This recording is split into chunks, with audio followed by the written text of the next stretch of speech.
सदर जमहूरिया द्रौपदी मुर्मू तमिलनाडु के 2 रोज़ा दौरे पर कोयम्बटूर में एशिया फाउंडेशन के ज़ेर एहतमाम मुनक़िदा महाशिवरात्रि की तकरीब में करेंगी शिरकत। सदर ने मदुरई में मीनाक्षी अम्न मंदिर में की पूजा अर्चना।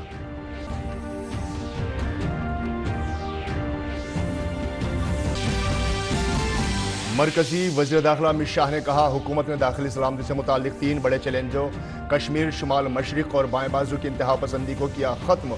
अमित शाह ने नागपुर में मुताद्दिद प्रोग्रामों में लिया हिस्सा। जंगली हयातियात के तहफ़्फ़ुज़ की तारीख में आज रकम हुआ एक और बाब। जनूबी अफ्रीका से 12 चीते मध्य प्रदेश के शिवपुर जिला के कूनो नेशनल पार्क पहुंचे। चीतों की तादाद बढ़कर हुई 20। राजस्थान में पीएफआई के रियासती ओहदेदारों के घरों पर एनआईए की छापामारी। जयपुर, बूंदी, सवाई माधोपुर, कोटा समेत दीगर जगहों पर छापेमारी की कार्रवाई। वज़ीर ख़ारजा डॉक्टर एस जयशंकर ने ऑस्ट्रेलिया रायसीना सिडनी कॉन्फ्रेंस से किया खिताब। कहा, भारत सबसे ज्यादा कैशलेस लेन देन का बनाएगा रिकॉर्ड। कहा, मुल्क ने इस साल 7% इक़्तिसादी शरह नमू का रखा है हदफ और आइंदा 5 बरसों में इससे ज्यादा की है उम्मीद।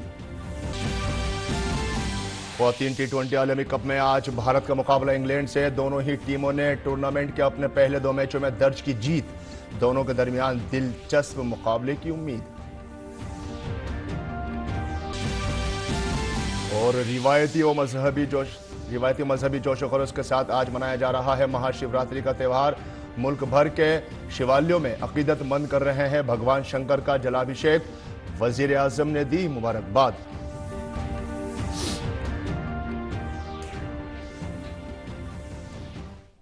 आदाब नाज़रीन, खबरनामे में आपका खैर मकदम है। मैं हूं आपके साथ फहीम अहमद। सदर जमहूरिया द्रौपदी मुर्मू आज से तमिलनाडु के 2 रोज़ा दौरे पर हैं। सदर जमहूरिया ने मदुरई में मीनाक्षी मंदिर में भी पूजा की। सदर जमहूरिया कोयम्बटूर में एशिया फाउंडेशन के ज़ेर एहतमाम महाशिवरात्रि की तकरीबात में शिरकत करेंगी। इतवार को सदर जमहूरिया वेलिंगटन में डिफेंस सर्विसेज स्टाफ कॉलेज का दौरा करेंगी और 78वें स्टाफ कोर्स के अरकान से खिताब करेंगी। और जंगलाती हयात के तहफ़्फ़ुज़ की तारीख में आज एक और बाब का इजाफा हो गया है। जनूबी अफ्रीका से 12 चीते मध्य प्रदेश के शिवपुर जिले के कूनो नेशनल पार्क पहुंच गए हैं। मध्य प्रदेश के वज़ीर आला शिवराज सिंह चौहान ने वज़ीर आज़म मोदी का शुक्रिया अदा करते हुए कहा कि वज़ीर आज़म के विज़न के सबब ही चीतों की जिंदगी को भारत में दोबारा से बहाल किया जा रहा है। गुज़िश्ता बरस 17 सितंबर को वज़ीर आज़म मोदी ने नामीबिया से लाए गए चीतों को कूनो नेशनल पार्क में छोड़ा था। अब चीतों की तादाद बढ़कर 20 हो गई है। मध्य प्रदेश के वज़ीर आला शिवराज सिंह चौहान ने जनूबी अफ्रीका से 12 चीतों को मध्य प्रदेश लाए जाने पर खुशी का इजहार किया है। उन्होंने कहा कि महाशिवरात्रि पर फिर मध्य प्रदेश को बहुत बड़ी सौगात मिली है। पहले 8 चीते आए थे और आज फिर से 12 चीते आए हैं। पहले जो चीते आए वो इस माहौल में पूरी तरह से ढल चुके हैं और फितरी जिंदगी जी रहे हैं। इस मौके पर उन्होंने चीता मित्रों से मुलाकात की।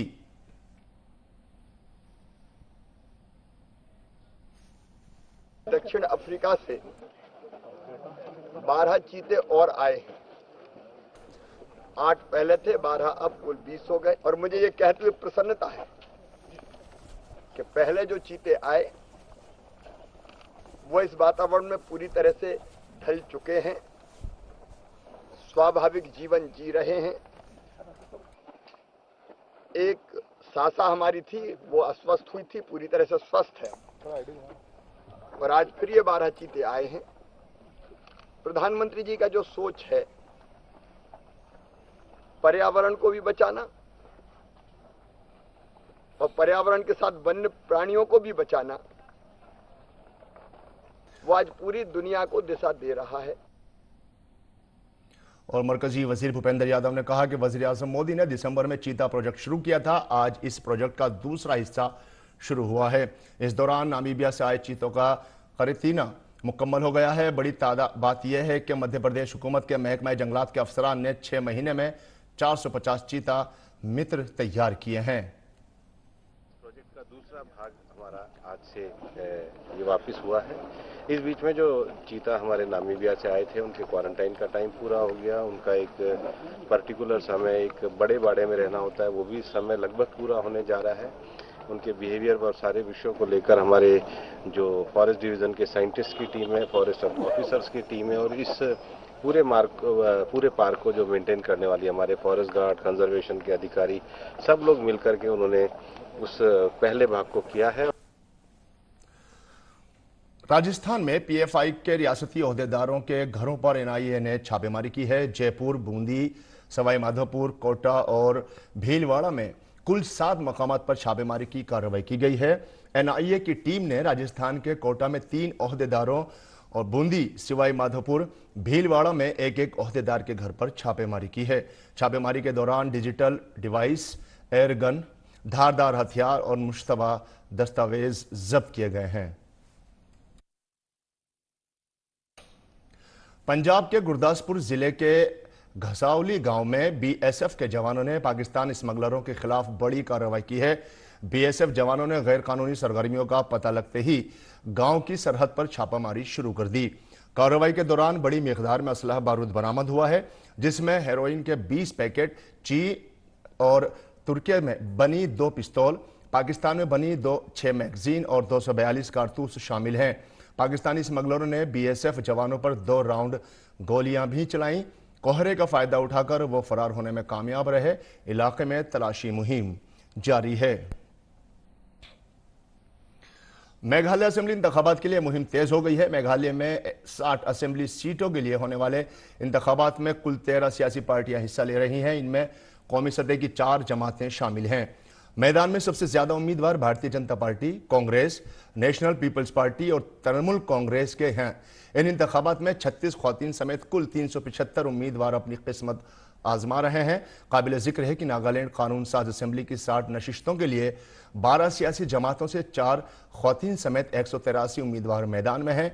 दोनों रियासतों में 27 फरवरी को पोलिंग होगी।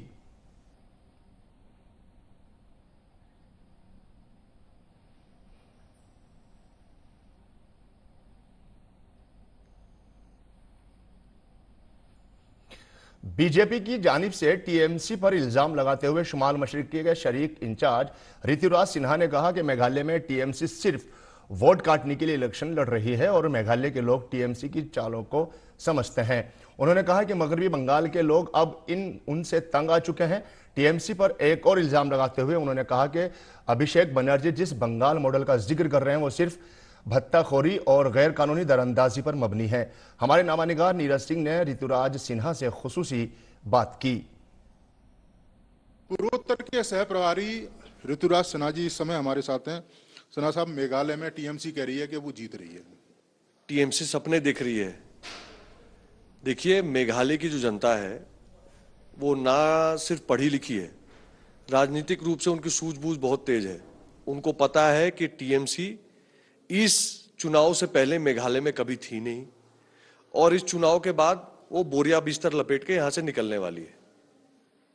उनको ये पूरी तरह पता है कि टीएमसी को मेघालय की जनता और मेघालय की जनता की समस्याओं से कोई लेना देना नहीं है। अभिषेक बनर्जी कह रहे हैं कि जिस तरीके से उन्हें समर्थन मिल रहा है, पहले वो गोवा गए, त्रिपुरा गए, अब मेघालय आए, तो वो कह रहे हैं कि टीएमसी को लोग पसंद करने लगे। हाँ, ये बात तो सही है। अभिषेक बनर्जी टीएमसी को लेके गए थे गोवा, वहां 0% सन्नाटा मिला उनको, कुछ तो भेंट हुआ नहीं उनको वहां पे गोवा में। अब यहाँ पे टीएमसी जो है पैसे के जोर पर वोट खरीदने के लिए मुकुल संगमा जी के साथ मिलकर आई है, लेकिन जनता मुकुल संगमा जी को भी जानती है। मुकुल संगमा जी ने सीएम के रूप से मेघालय में सिर्फ करप्शन किया, जनता का काम तो किया नहीं। तो मुकुल संगमा जी और टीएमसी जो ख्वाब देख रहे हैं मेघालय की जनता उसको कभी पूरा नहीं होने देगी। धन्यवाद। तो ये थे हमारे साथ पूर्वोत्तर के सह प्रभारी ऋतुराज सिन्हा जी, जो कह रहे थे कि टीएमसी सिर्फ वोट काटने के मकसद से मेघालय में आई है और मेघालय की जनता टीएमसी को इस बार नकार देगी। कैमरामैन सुमित के साथ नीरज सिंह, डीडी न्यूज। बदउनवानी और बेरोजगारी के साथ जद्दोजहद करते हुए मेघालय के नौजवान रियासत के हुकूमती निज़ाम से सख्त परेशान हैं।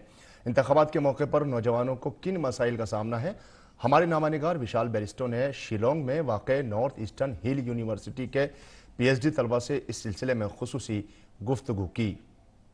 चुनाव का समय आते ही युवाओं की आवाज और मुखर हो जाती है और उसको और ज्यादा इंपॉर्टेंस मिलने लगती है। मैं इस वक्त हूँ शिलोंग के नॉर्थ ईस्टर्न हिल यूनिवर्सिटी में और मेरे साथ है कुछ युवा। आइए हम उनसे बात करते हैं और जानते हैं एम्प्लॉयमेंट, एम्पावरमेंट और करप्शन ये उनके लिए कितने बड़े मुद्दे हैं, खास तौर से इस चुनाव में। अगर हम अनएम्प्लॉयमेंट की बात करें, एम्पावरमेंट की बात करें तो क्या कहेंगे आप? जी देखिए, यूथ जो है मुझे लगता है बहुत ज़्यादा ही मिसगाइडेड है यहाँ पे। कि आई फील कि बहुत सारे लोग हैं जो क्वालिफाइड है लेकिन उनको अप्रोप्रिएट अपॉर्चुनिटीज़ नहीं मिलती, उनको मौका नहीं मिलता। मौका मिलता है तो फिर वो सस्टेनेबल नहीं रहता।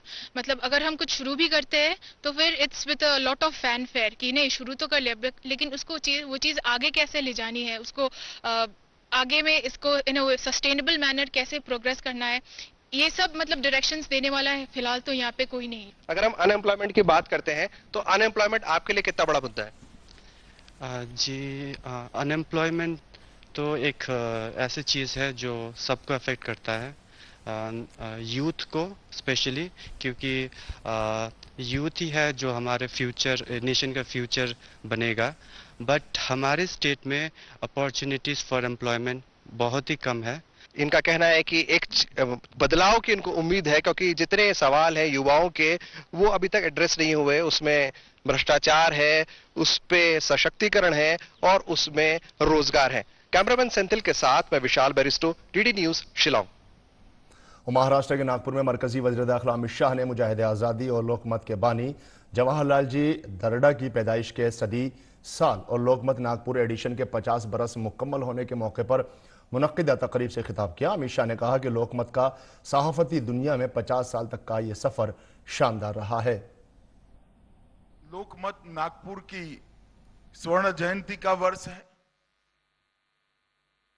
कोई भी संस्था चाहे किसी भी क्षेत्र में काम करती हो, स्वर्ण जयंती मनाती है तो ये तो स्वीकारना पड़ेगा कि ये संस्था के संचालकों में सत्व भी है, साहस भी है और सातत्य भी है।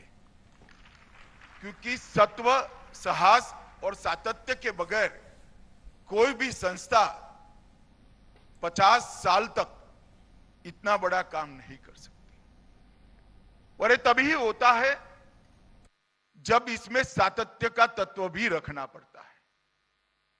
ये तीनों गुणों को एक साथ आत्मसात कर कर अपनी कार्य पद्धति बनाना, ये विशेषकर एक अखबार के लिए, एक ग्रुप के लिए बहुत महत्वपूर्ण होता है। इसके अलावा मरकजी वज़ीर दाखिला अमित शाह ने कहा कि उन्होंने कभी वोट बैंक की सियासत नहीं की है। उनकी हुकूमत आने के बाद दाखिली सिक्योरिटी के 3 बड़े चैलेंज थे: कश्मीर, शुमाल मशरिक और बाएं बाजू की इंतहा पसंदी। इन तीनों चैलेंजों से मौसर तरीके से निपटा गया है, जिसके बाद तशद्दुद में बड़ी कमी दर्ज की गई है। हमने कभी भी वोट बैंक की पॉलिटिक्स नहीं की। मोदी जी के सत्ता में आने से पहले आंतरिक सुरक्षा की दृष्टि से 3 बड़े हॉटस्पॉट थे: कश्मीर, नॉर्थ ईस्ट और वामपंथी उग्रवाद वाला क्षेत्र जो महाराष्ट्र से, विदर्भ से भी सटा हुआ है। मैं आज कह सकता हूं कि तीनों क्षेत्र में आज हिंसा में 80% कटौती करने का काम मोदी जी के नेतृत्व में। और जो हुर्रियत कभी भारत सरकार को नचाती थी, वो हुर्रियत पर बैन कर कर उसके कार्यालय को सील कर दिया गया। किसी की हिम्मत नहीं है कुछ करने। अमित शाह ने महाराष्ट्र के नागपुर में लोकमत के गोल्डन जुबली तकरीब के मौके पर मुतादिद किताबों की रहनुमाई की। इसके अलावा लोकमत के लिए अपनी पूरी जिंदगी खपा देने वाले अफसरान और मुलाजमीन को ट्रॉफी देकर सरफराज किया। इसके बाद अमित शाह ने नागपुर में RSS के बानी केशव बलिराम हेडक्वार और अदीब MS गोलवलकर को RSS स्मृति मंदिर में खराज अकीदत पेश किया।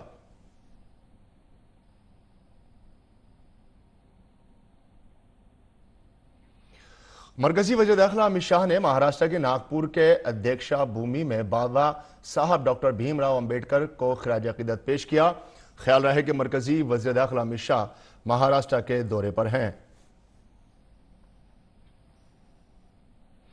रमेश बैस ने महाराष्ट्र के नए गवर्नर की हैसियत से राजभवन में ओहदे और राजदारी का हलफ लिया। हलफ बर्दारी की तकरीब में महाराष्ट्र के वज़ीर आला एकनाथ शिंदे भी मौजूद रहे। मरकजी वज़ीर खजाना निर्मला सीतारमण की सदारत में नई दिल्ली में जीएसटी काउंसिल की 49वीं मीटिंग हुई। मीटिंग के बाद प्रेस कॉन्फ्रेंस से खिताब करते हुए वज़ीर खजाना ने कहा कि रियासतों के बकाया जीएसटी की मुकम्मल अदायगी आज कर दी जाएगी।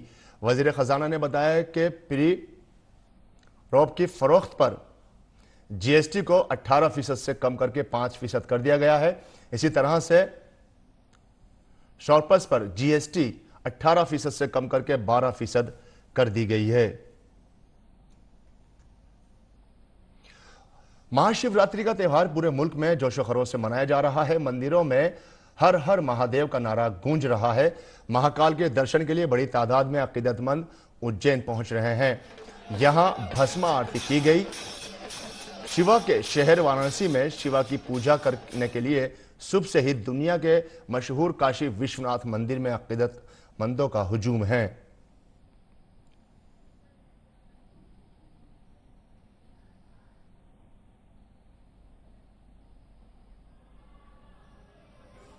दिल्ली में महाशिवरात्रि का त्यौहार धूमधाम से मनाया जा रहा है।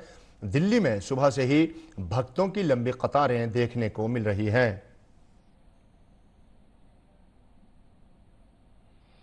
उत्तराखंड में महाशिवरात्रि के मौके पर अकीदतमंदों ने हरिद्वार में दक्षेश्वर महादेव मंदिर के दर्शन किए। सुबह से ही बड़ी तादाद में अकीदतमंद महादेव के दर्शन के लिए लंबी कतारों में लगे हुए हैं। न सिर्फ रियासत बल्कि मुल्क के कोने कोने से लोग अपने अहले खाना के साथ आज महादेव का आशीर्वाद लेने मंदिर पहुंच रहे हैं। पूरा दक्षेश्वर मंदिर महाकाल की जयकारों से गूंज उठा। मंदिर शिव चालीसा और मंत्रों के मधुर उच्चारणों से गूंज रहा है।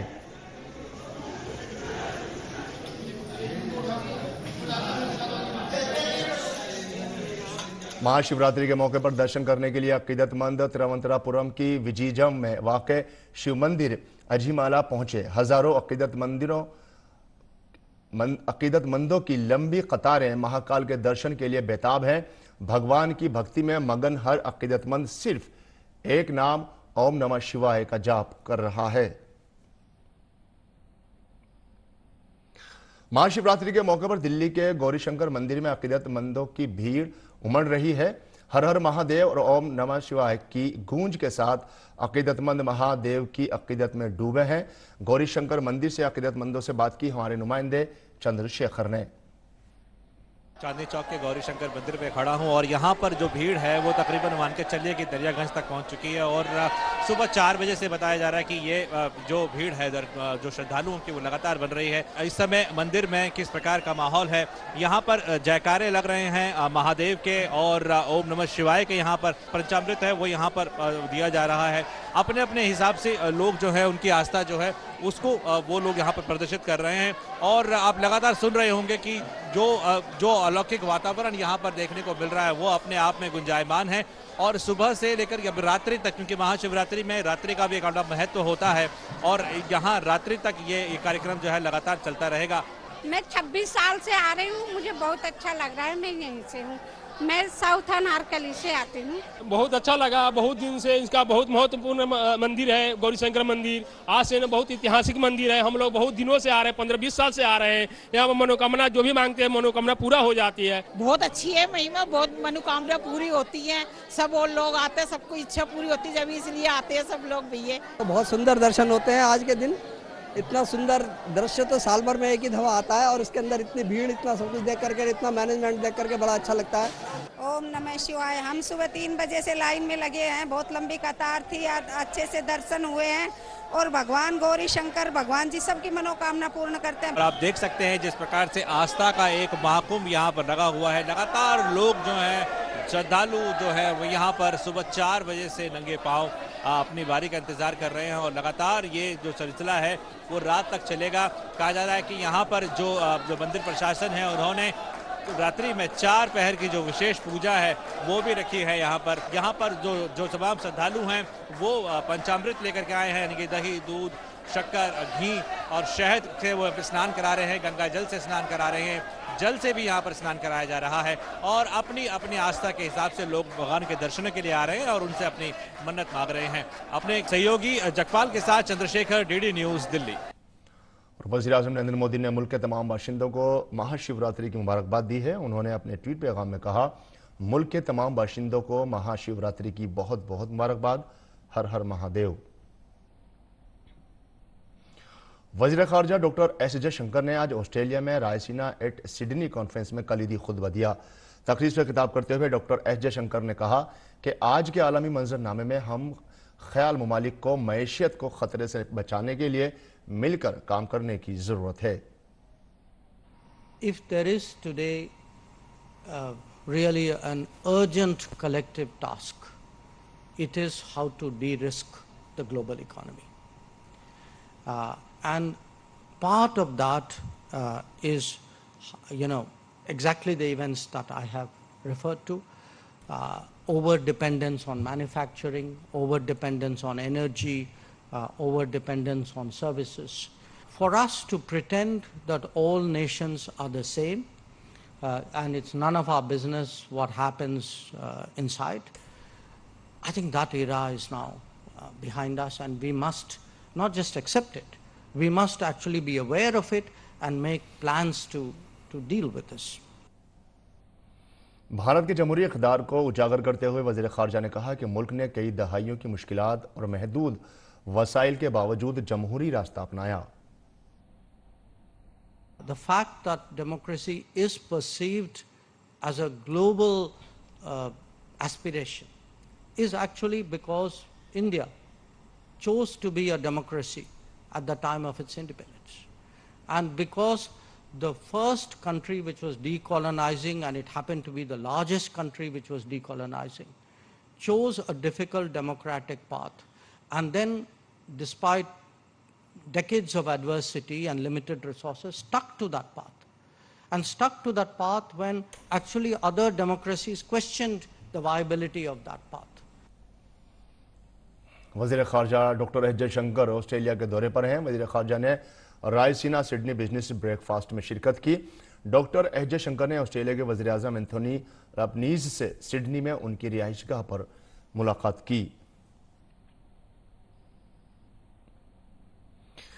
प्रोग्राम से खिताब करते हुए वज़ीर ख़ारजा ने कहा कि भारत में आज का दौर मुआशी एतमाद का है। उन्होंने कहा कि हम इस साल 7% शरह नमू का हदफ रख रहे हैं। Sense today in India really is of a certain amount of economic confidence, a confidence also in our ability to manufacture, to create, to collaborate in many more areas. We are targeting 7% growth this year. Connectivity पर जोर देते हुए वज़ीर ख़ारजा ने कहा कि Australia और भारत को एक दूसरे के साथ ज़्यादा करीब से काम करने की ज़रूरत है। उन्होंने कहा कि अपने ताल्लुकात में हमें सरमायाकारी की हौसला अफजाई पर ज़्यादा तवज्जो देने की ज़रूरत है। Connectivity is another subject. I mean, it's again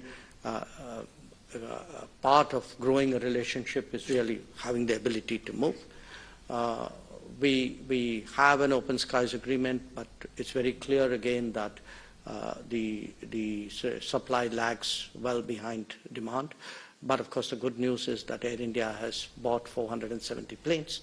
So hopefully that should make a big difference to connecting India with the rest of the world.